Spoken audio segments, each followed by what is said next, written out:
Hello students, आज हम लोग पिछली क्लास में हम लोगों ने पढ़ा था इलेक्ट्रॉन ट्रांसपोर्ट सिस्टम और मैकेनिज्म ऑफ इलेक्ट्रॉन ट्रांसपोर्ट।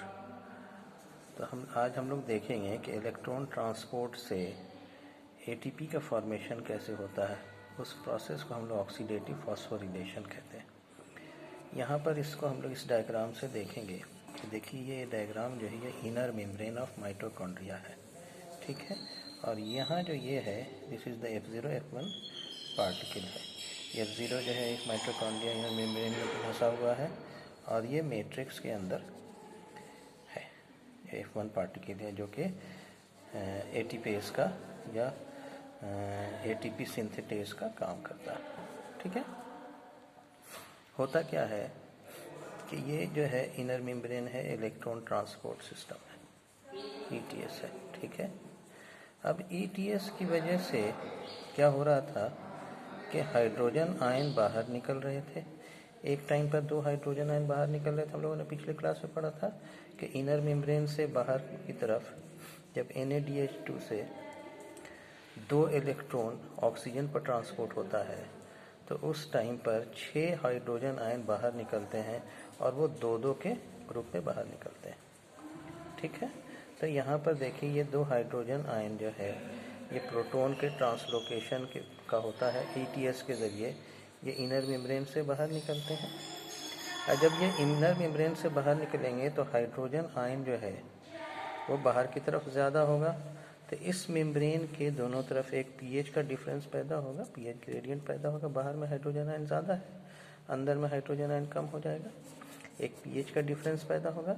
और साथ साथ चूँकि हाइड्रोजन आयन पर प्लस चार्ज है तो बाहर की तरफ प्लस चार्ज बढ़ जाएगा, ठीक है। जब प्लस चार्ज बढ़ता है तो अंदर की तरफ माइनस चार्ज हो जाएगा और एक पोटेंशियल डिफरेंस, इलेक्ट्रिकल पोटेंशियल क्या हो जाएगा, उत्पन्न होगा। इस इलेक्ट्रिकल पोटेंशियल को हम लोग हाई एनर्जी स्टेट कहते हैं, ठीक है। अब क्या होगा कि ये जो हाइड्रोजन आयन है जब बाहर निकला तो यहाँ बाहर हाइड्रोजन आयन का कंसंट्रेशन बढ़ गया और ये F0 पार्टिकल जो है ये प्रोटॉन हाइड्रोजन आयन के चैनल का काम करता है। तो चैनल से हम लोग देखते हैं कि फैसिलिटेटेड डिफ्यूज़न पढ़ा था हम लोगों ने कि उसमें फैसिलिटेटेड डिफ्यूज़न की वजह से हायर कंसंट्रेशन से आयन लोअर कंसंट्रेशन की तरफ जाते हैं। तो यहाँ हाइड्रोजन आयन का कंसंट्रेशन जब ज़्यादा हो जाएगा तो ये हाइड्रोजन आयन बाहर से दोबारा मैट्रिक्स में अंदर जाएंगे, किसके ज़रिए, इस F0 पार्टिकल जो प्रोटॉन का ट्रांसलोकेटर का काम कर रहा है, ठीक है। तो जब ये दोबारा बाहर से अंदर आते हैं तो ये जो पोटेंशियल डिफरेंस था वो कम हो जाएगा। पोटेंशियल डिफरेंस जब कम होगा तो मेम्ब्रेन में जो एनर्जी प्रेजेंट है इस पोटेंशियल डिफरेंस की वजह से वो एनर्जी कम हो जाएगी, ठीक है। दोबारा जब यहाँ आएगा तो पोटेंशियल डिफरेंस जब कम होगा तो एनर्जी भी क्या हो जाएगी, कम हो जाएगी मेम्ब्रेन की। जब एनर्जी कम हो यानी कि एनर्जी बाहर निकलेगी, एनर्जी क्या होगी, मेम्ब्रेन से बाहर निकलेगी, यानी कि इस ETS की वजह से क्या होगा, एनर्जी का फॉर्मेशन होगा। और कैसे होता है, थ्रू इलेक्ट्रिकल पोटेंशियल की वजह से, ठीक है। तो अब ये जो एनर्जी बाहर निकलेगी इस एनर्जी का यूज़ करके ये जो F1 पार्टिकल है ये ADP के साथ फॉस्फेट आयन को जोड़ करके ATP का फॉर्मेशन करता है, ठीक है। तो ये बेसिक चीज़ यही है कि यहाँ पर जो ATP का फॉर्मेशन हो रहा है उसके लिए एनर्जी कहाँ से आ रही है, इलेक्ट्रोकेमिकल ग्रेडियंट की वजह से आ रही है। और ये इलेक्ट्रोकेमिकल ग्रेडियंट कैसे उत्पन्न हो रहा है, ये इस ATS की वजह से होगा। तो इसको हम लोग इलेक्ट्रिकल पोटेंशियल और pH ग्रेडियंट कहेंगे, इलेक्ट्रोकेमिकल ग्रेडियंट हो गया ये, ठीक है। इसकी वजह से क्या हो गया, जो ग्रेडियंट डिफरेंट डेवलप किया हाइड्रोजन आयन के बाहर निकलने की वजह से, ये हाइड्रोजन आयन के बाहर निकलने की वजह से जो electric gradient develop chemical gradient develop किया उसकी वजह से ये inner membrane high energy state में चला गया।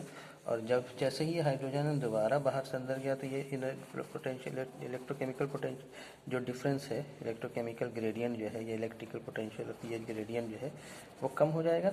कम होने की वजह से यहाँ से जो है एनर्जी बाहर निकलेगी और एनर्जी जब बाहर निकलेगी तो इस एनर्जी का ये F1 पार्टिकल यूज़ करके ADP के साथ फॉस्फेट आयन को जोड़ करके ATP का फॉर्मेशन करता है। तो चूँकि NAD से 2 हाइड्रोजन जब निकलते हैं और 2 इलेक्ट्रॉन बाहर निकलते हैं NaDH2 से, तो उसके वजह से जब NaDH2 से ऐसे कहिए कि जब तो इलेक्ट्रॉन निकल के ऑक्सीजन की तरफ जाते हैं तो उसमें 6 हाइड्रोजन जो है अंदर से बाहर की तरफ ट्रांसलोकेट होते हैं। तो इसका मतलब क्या हुआ कि 2 हाइड्रोजन जब निकलते हैं तो एक ATP बनता है, यानी कि 6 हाइड्रोजन निकलेंगे तो कितने ATP बनेंगे? 3 ATP का फॉर्मेशन होता है। यानी इसीलिए हम लोग कहते हैं कि जब एक NaDH2 से 3 ATP का फॉर्मेशन होता है। तो यहाँ पर ये ATP का फॉर्मेशन हुआ और इसी को हम लोग क्या कहते हैं? ऑक्सीडेटिव फॉस्फोरिलेशन कहते हैं। ठीक है, समझा बात को? ठीक है, तो ये हो गया ऑक्सीडेटिव फॉस्फोरिलेशन। Thank you.